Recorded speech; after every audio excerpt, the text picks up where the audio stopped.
It's the pattern that you created that's the problem. Whenever I would attain success, I was scared that I was going to lose it all.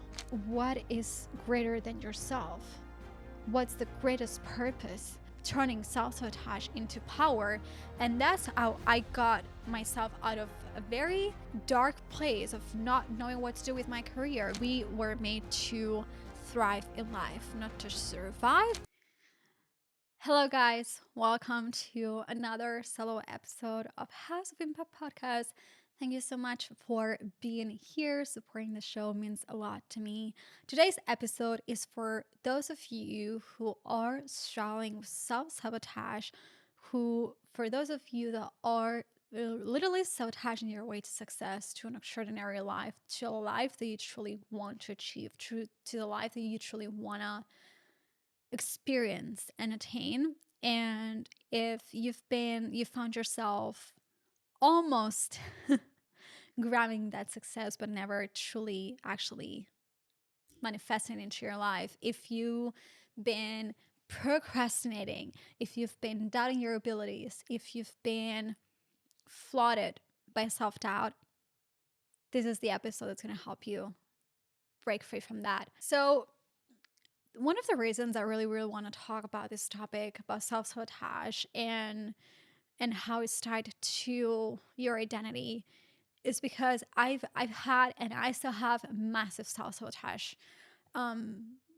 imposter syndrome, whatever you want to call it, patterns. Okay, like every time, and this has been a pattern that now I'm starting to break, that now I'm starting to turn into my power. But I am a chronic self-sabotager. I am a chronic imposter syndrome. Chronic. Like whenever I would be super close to that breakthrough, like I could really feel it, I could almost grab it with my hands, I would self-sabotage. And it would just never happen. And then in my mind, what that would say is like, oh, you see, you cannot really achieve success because you never attain it. But it's just a pattern. And the power of patterns is that they are there to be broken. You can break a pattern, okay? You can break a pattern. So what is self-sabotage? I've recently attended a Tony Robbins summit, and he put it so perfectly, and I want to expand on what he said because it truly is so true. So when we talked about self-sabotage, what we immediately think is, oh, this is me. I have this thing. It's me. It's a problem. It's not you that's a problem. It's the pattern that you created that's the problem. It's the identity that you attach to yourself, self-sabotaging, that's a problem.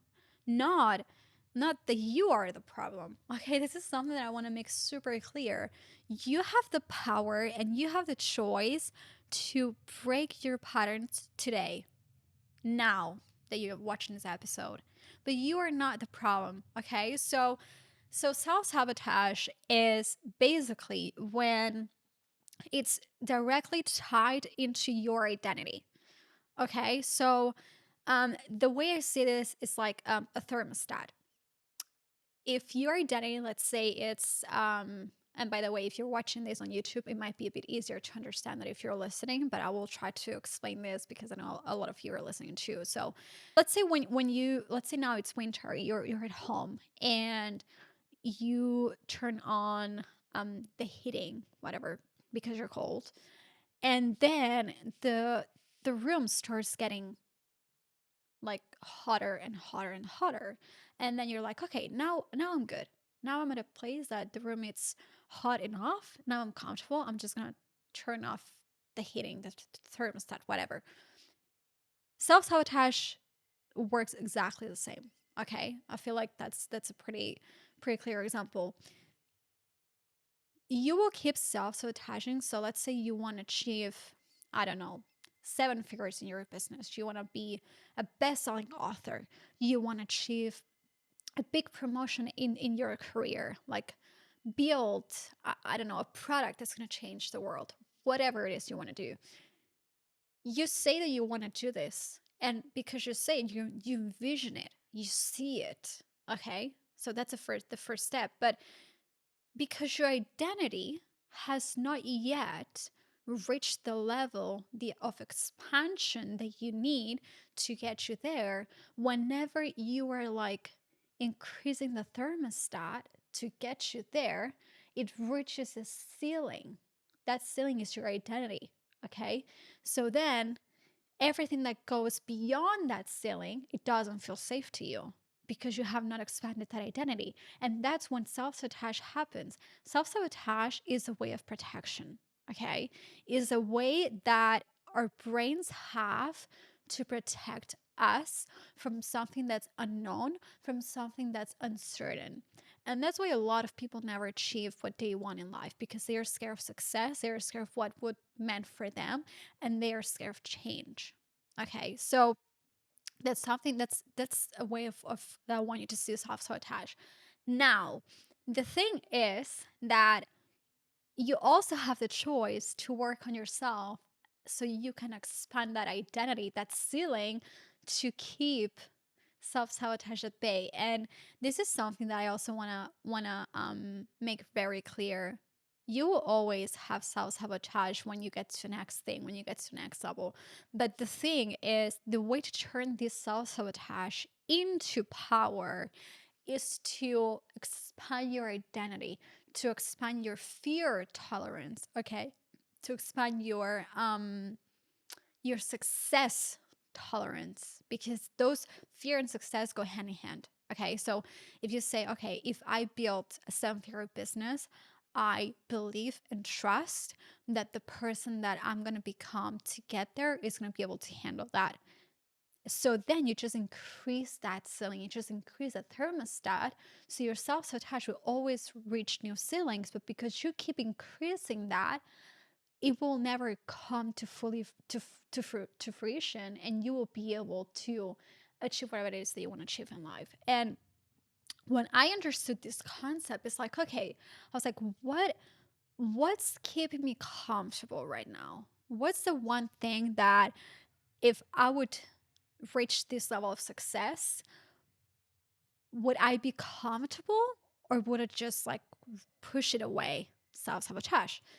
And one of the things for me, the way it manifested is in procrastination. I procrastinate. I'm a massive procrastinator, and I am not here for you to see me as a perfect person, as a person that has everything figured out, because I truly don't. But I know I procrastinate, and I know where it comes from. It comes from me working well under pressure, but also me being like putting delay in self-sabotage. Again, it's a way of protection, and sometimes it doesn't make sense, right? It's like, why would you procrastinate on your dreams? But it's because your identity, that person that can hold and sustain that success, the person that's worthy of success, the person that develops habits and conditioning to be able to attain that success, like, you have not reached that level yet. So the only way that I see myself to turn that self-sabotage into power and achieve the life that you truly want, because here's the truth: we as humans were made to do things that are greater than ourselves. We were made to thrive in life, not to survive, not to be okay, not to live like mediocre comfortable lives. We were meant to do great, great, great things. Okay, so, and for that, you need to embody. Say, like, listen to how I'm saying embody, not fake it till you make it. That's not going to work. Embodying the person that's there. Example, me having this podcast, okay? Like, when I launched the podcast and when I was recording the podcast, I was already treating it like this is a podcast that would help millions of people. This is a podcast that will take us to stages. This is a podcast that will take us to publish books. This is a podcast that will allow us to help people change their lives truly, by changing their identity, by changing themselves. I treat this podcast as a very professional outlet and true mission since the very beginning. Okay. I treat this podcast professionally and with this mindset in mind since the very beginning. Why? Because this allows me to know who I need to become so then I can embody the person that has that. I did not fake it till I make it, which I've done for the past 5 years, and it has not taken me anywhere. If anything, it has increased my self sabotage behavior because you're just faking it. You're just showing up as someone you're not, and you're just brainwashing yourself to get there and become someone that you're not. And then you get lost, and then you don't know who you are, and then your foundation gets shaky. Okay. And I know this is a bit unconventional because probably it's what you see online. And kind of like reinventing. I did an episode about reinventing yourself, kind of like side note on here, but and now I look back on that episode and it's like, well, but you cannot build a shaky foundation. You cannot reinvent yourself with the person that you are right now because that means you will just keep reinventing the problem. You will just be fitting the problem all over again. What you need to do is rebuild a new identity, an identity that will serve you, and then you can reinvent yourself from there, from a solid foundation, but not from a shaky foundation, because that's what happens. That's why we set goals and we don't achieve them. That's why we set habits and we don't achieve them, and then we feel like a failure, and then we feel like we're not capable, and then we self-sabotage, we procrastinate. But it all comes down from who you are. And so that's what I did, right? I embodied that. I was like, I'm not gonna fake it till I make it. I'm just gonna embody that. And what that did is it started changing my limiting beliefs around success, around making it in life, around goals, around habits, and ultimately self-sabotage. I have days that I self-sabotage. And you know what I do on those days? I'm like, hey, you're self sabotaging right now. Okay, what's coming up? Okay, you're self sabotaging because you don't believe you can make it. Or an example, you're self sabotaging because you just don't feel like it.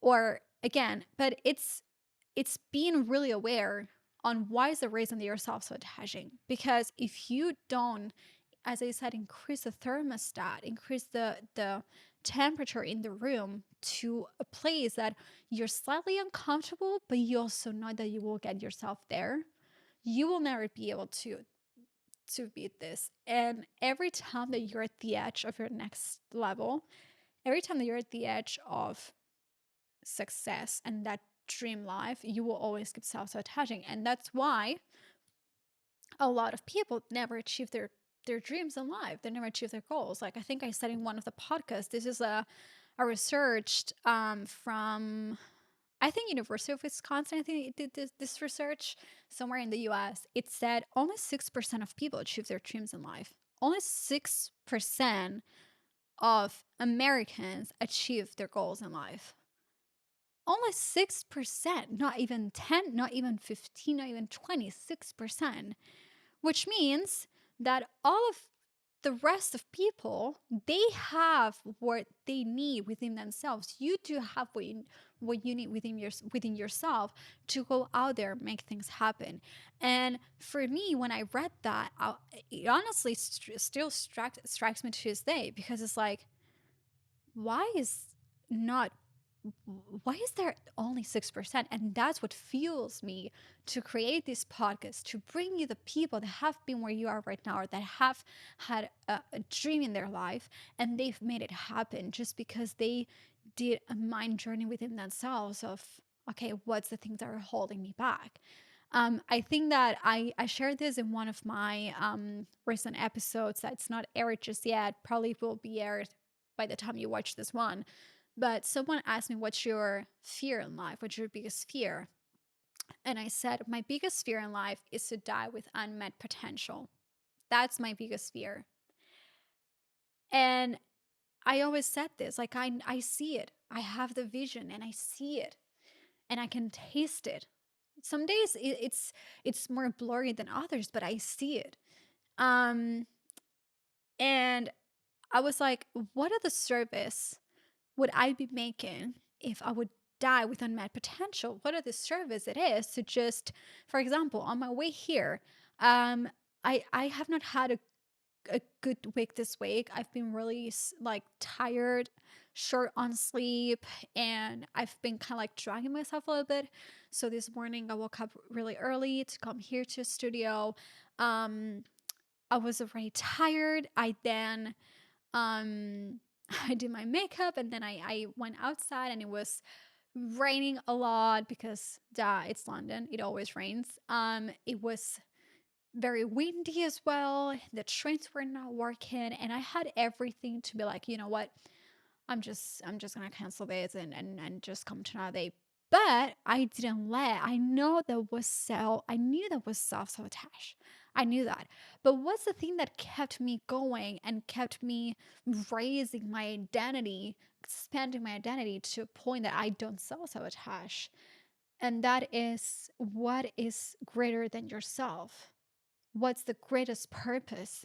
Because for me, what keeps me going, and this happens in business, in life, in whatever it is what keeps me going is knowing that the podcast is helping at least one person a day to get out of a situation they don't want to be in, and on the way to really achieve an extraordinary life.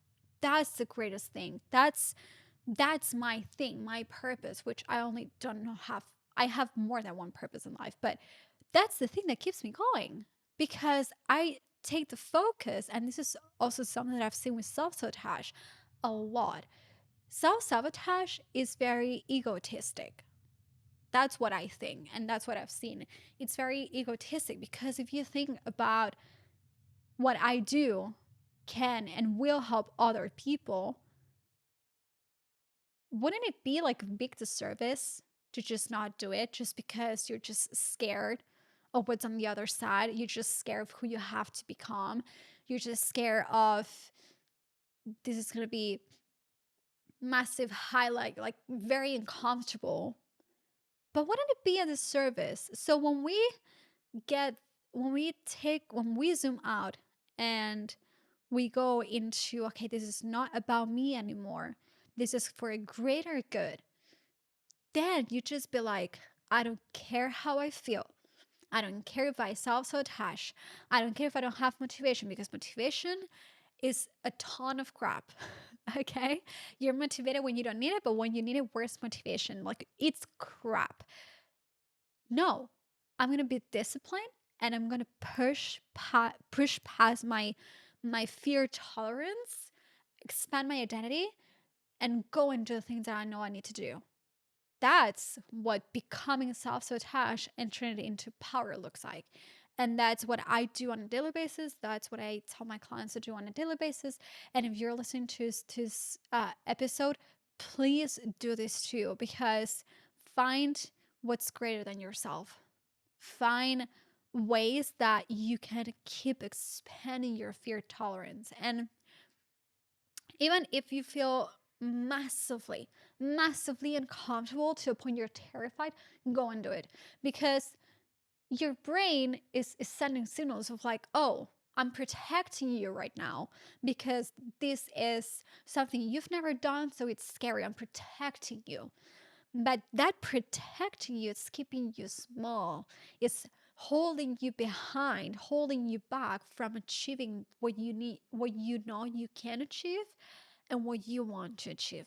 So you have to be like, okay, I know this is scaring me right now. Just acknowledge when you're self-sabotaging. Acknowledge. That's the first step. I know I'm self-sabotaging right now. I know I'm doing this because what? Because I'm scared. I know that I'm self-sabotaging my way of success because of what? Because I'm scared I won't be able to sustain it and hold it. Uh, okay. Okay, well, what's on the other side of that? Well, on the other side is that if I increase my fear tolerance and I expand my identity to being someone that it's scared but does the thing, then the thing that was scary is not going to be scary anymore. And guess what happens? Your ceiling goes up, and then if you were self-sabotaging here, you won't self-sabotage here. You will maybe self-sabotage here, but then what happens? You keep increasing the thermostat. You keep increasing the ceiling. Okay, so that's the only way I see turning self-sabotage into power. And that's how I got myself out of a very dark place of not knowing what to do with my career, burning down a 6-figure business, having no income, to turn it into this, to turn it into me being able to record in 4 to 3 studios, podcast studios, to have a team behind me, to help people with this, and to help myself as well. Because we can do so amazing things. Like, we as humans are unstoppable. God created us to be like for their purpose. Every one of us has a purpose. Okay. Every one of us has a mission that's greater than themselves. And if you're watching this and you feel like, oh, I want to hit 50K a month with my business, I want to become a motivational speaker, I want to become a VP of sales and manage a department of 50 people, I want to become whatever that is, you know that you are capable of becoming that. The only thing that's stopping you is that ceiling of tolerance of where your identity, who you are right now, and your self-sabotage meet. You just have to keep increasing that ceiling. And it's something that doesn't happen overnight. It happens every single day. Every single day. And I feel like if you haven't listened to my previous episode about your identity, if you're feeling stuck, if you're feeling lost in life, that's how you find your thing, please go and listen to that episode, because it's gonna help you understand a lot of the foundational things that need to happen for you to keep increasing that ceiling of tolerance, for you to keep expanding your identity. But that's how I see self-sabotage. That's how I see it working. That's what's working for me. That's what I see working for my clients too. I want to close this episode by saying that it is okay. It is okay if you self-sabotage because you're scared. It is okay if you are procrastinating because you're scared, because you doubt yourself. It's okay. We all have been there. I am there some days. But what is the opposite of fear? Action. Action. I promise you, I promise you that if you take action, even if it's one thing that you can do today, like, probably let's do this exercise. What's one thing that I can do today to increase my ceiling of tolerance, to increase my fear, my fear tolerance? What's one thing? Go and do that thing, and it will be uncomfortable. You will be terrified, but I promise you, you will expand your identity. You will expand who you are to get you to a place that, even if when you feel self-sabotage coming, it's like when you're like, I don't know, when you're like probably on the ocean, like on the beach, and you are like, oh, okay, like, not now, another wave is gonna come. When you see self-sabotage coming and starting to manifest, it's not about like turning the other way and being like, oh, yeah, I'm running away from self-sabotage. No. It's confronting self-sabotage. It's looking at it in the face and being like, oh, self-sabotage is coming because I need to work on expanding my identity to be able to sustain this next level of my life. Because if not, and this is something that happened to me for a long time, 8 to 10 years, whenever I would attain success, I was scared that I was going to lose it all. I was scared that I wasn't even going to be able to sustain it, to hold it, to manage it. And honestly, it was a self-fulfilling prophecy. I lost it all. I was heartbroken. I was broke. I was homeless. I honestly lost it all. And that was the moment that I was just like, okay, you've lost it all, but you're still here. You still survived. What's one thing that you can do today? And because I had that fear of constantly losing things, I kept self-sabotaging, and I kept telling myself, oh, even if you attain this, it's not going to last because you don't know how to sustain it. So you're just like on your way to success, on your way to build an extraordinary life, but your other side of you is just like waiting for the shoe to drop. This happens when we have not worked on ourselves and our identity, and we have not expanded what needs to be expanded in the field of achieving what you want in life. So I hope this episode really helped you. Please do this exercise that I said in this, walked you through in this episode. These are frameworks, tested frameworks by myself, by my clients. It truly, truly, truly helps. It truly changes your life. And I would love to hear in the comments what is one thing that you do today to overcome self-sabotage. I appreciate you all. Thank you so much for being here, for supporting the show. I truly am so blessed and grateful, and I will see you on the next episode. Hi guys, it's your host here, Jenny Core. If you made it this far, I hope that this episode has helped you heal, grow, expand in some way. It would mean the world if you can subscribe, like, and comment, because it's gonna help the podcast grow massively. Your support means the world to me and to my team, and we're just gonna bring you better content, bigger guests. So please just support the podcast if you can, and if you think this is gonna help someone, please share it with them. I'll see you next Thursday.